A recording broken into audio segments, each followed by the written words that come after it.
Mac, we talked about this, man. There's a better way, alright? There's a better way than what you're about to do. Please, just think about it. Think about it for a second, alright?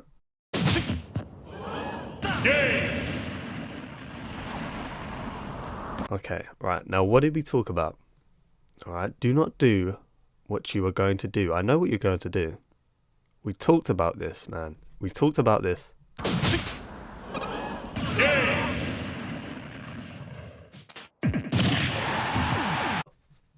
Just go back to doing what he's doing, man. Just go back. Just go back. Don't worry about it. Don't worry about it.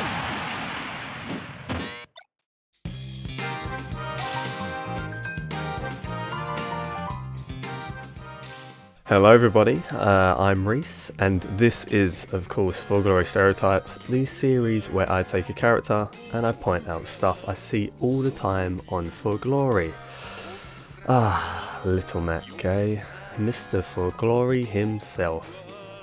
Well, him and Captain Falcon, I suppose. You would think this was a special episode or something, seeing as how big of an icon Little Mac is on For Glory. Well, you know, not size-wise. But in terms of misuse, you know, he doesn't have the lowest online win ratio for nothing now, does he? Now, I personally love Little Mac and the series that he hails from, and I was very happy to see that he made it into Smash 4. However, the little guy hasn't had the best of times now, has he? I mean, you know, the poor guy can't stop chucking himself off the stage for one thing. Must have destructive tendencies and all that. Now, a quick little history lesson for those that may not know. Back in the days of Smash for 3DS, Little Mac was actually considered OP. Bloody OP. OP to the point that his already terrible recovery got nerfed. OP obviously means overpowered, for those that don't know.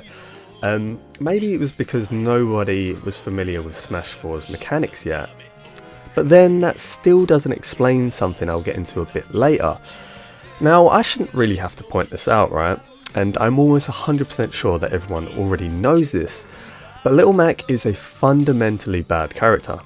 In a bloody game where the prime objective is to knock your opponents off of the screen and to recover when someone attempts to knock you off of said screen, being a character that struggles to do that, even from the smallest of hits sometimes, can't really be considered OP, now can they? I mean, look at this, he literally dies from one hit, off stage, at the ledge. Now, don't get me wrong, I can understand why he could be considered OP or cheap from a casual point of view. Little Mac is an absolute beast on the ground, you know, we all know this. I mean, he kind of has to be. What with having probably the worst recovery in the entire game, like, it's terrible. It's so bad. He's got a frame 1 jab, which is ridiculous. Like, he can literally just hold the A button. He's got very spammable quick smash attacks to the point of where I've faced Little Macs that literally do nothing but spam smash attacks, and admittedly that can be a bit tough to deal with, especially with For Glory's trademark lag. If you add in some super armor on those, he can be ridiculously annoying and hard to hit. Now, before I get to the types of Little Macs I've faced on For Glory, I want to point out that if you are a solo Mac main, as in you play Mac and only Mac, I've got a ridiculous amount of respect for you. To play a character that must be played almost to the point of absolute perfection to avoid losing an early stock deserves some respect in my eyes. Now, this leads into the first type of Little Mac and the thing that I said I was going to explain earlier. This is the Little Mac switcher. Now, maybe this just happens to me, but I've had a lot of situations arise where I'll win game 1, and in the next game I'll find that the person has switched to Mac. Now, why would you swap to the, in my opinion, hardest character to use optimally in the entire game? The reason for this is that some people actually still think that Mac is OP. Well, that, or they're just big Punch-Out fans, and maybe they just like the character, maybe they play the character, you know? You will never tell. You can never tell, right? But it's probably the former, when all they do is throw out smash attacks and they do the dash attack into jab constantly. Seriously, the amount of times I've blocked a dash attack just to have a Mac hold jab on my shield afterwards is insane. Seriously, Mac and Falcon mains, jabbing after every whiff move is not the best form of action. You have other options. You might catch someone a few times with that, but it's not unpunishable at all. Now, the second type of Mac that I tend to run into quite often is the Airfighter Mac, or the Montage Mac. I suppose either one works. Now, this Mac is the one that chases you off stage to dare you, and usually ends up SDing because of it. The Mac that goes for aerials constantly and eventually ends up side B'ing to their doom as they try to avoid being punished yet again. This is the Mac that taunts if you hang about the ledge for a while because they're so onto you, and they still end up blindly rushing over eventually. Seriously, one Mac I faced did this. You know, taunted while I was at the edge, proceeded to run up, grab me, and then he just side B'd off, straight off to his death. Just side B'd off. Just grabbed me and went straight off the edge. It was pretty hilarious, to be honest. Now, there are of course amazing little Mac players on For Glory. There are like people that have genuinely devoted their time to this character, but I haven't run into many. Now, the ones I have run into more often than not have either destroyed me or it's been pretty close. But I would love to see more amazing Macs out there. He's a character that has a weird stigma attached to him. He's either OP or he's a noob character.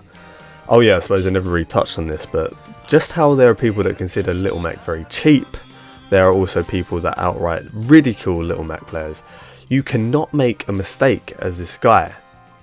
One wrong move and you lose a stock at any percent. He's like an opposite Zero Suit Samus. Right, as in, like, you know, Zero Suit has the up air, up B combo. So does Meta Knight now. It's pretty crazy. But yeah, I respect Little Mac mains a hell of a lot. The character demands so much in order to come out on top versus many characters on the roster.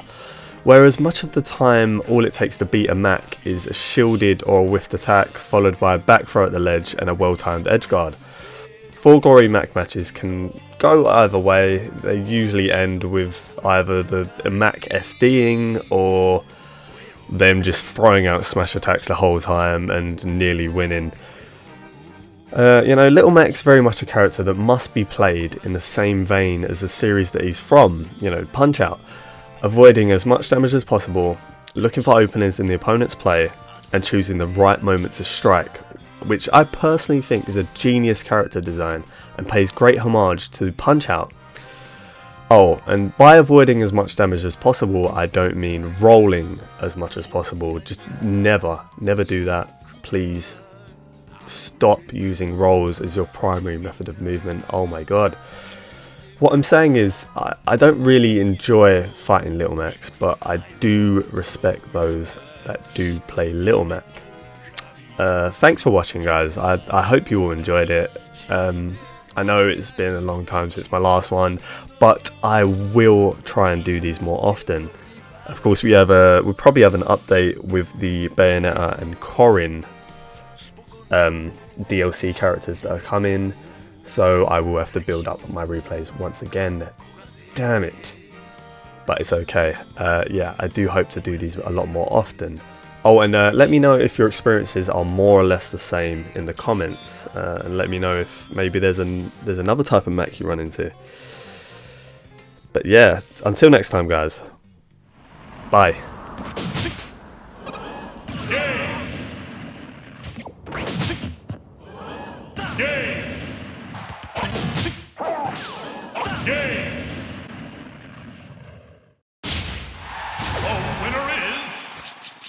Duck Hunt Duo!